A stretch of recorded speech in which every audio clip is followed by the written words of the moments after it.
everyone's in the building and ready to go.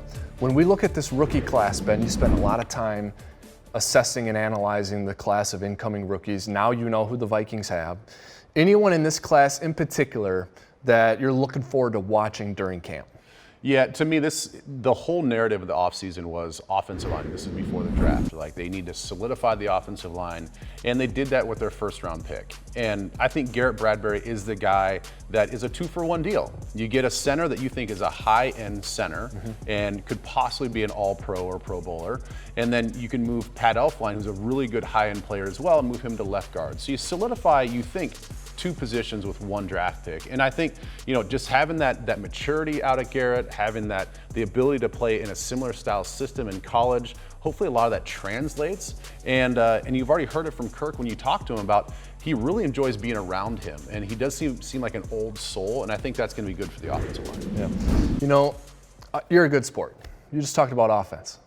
Yeah. Good job, man. I'm going to give you a defensive rookie to watch, all right? Okay. How about Chris Boyd, the corner from Texas? Good one.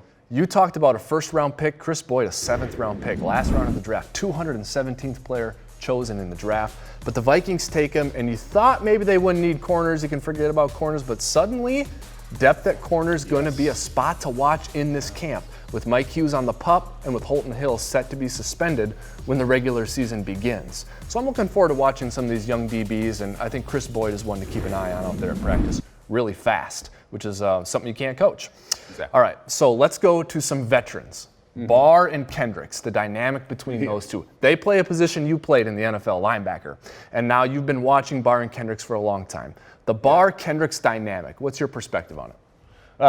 It's fantastic. It's just something that you don't see very often, where 2 guys have that much experience personally together from college, now into the NFL.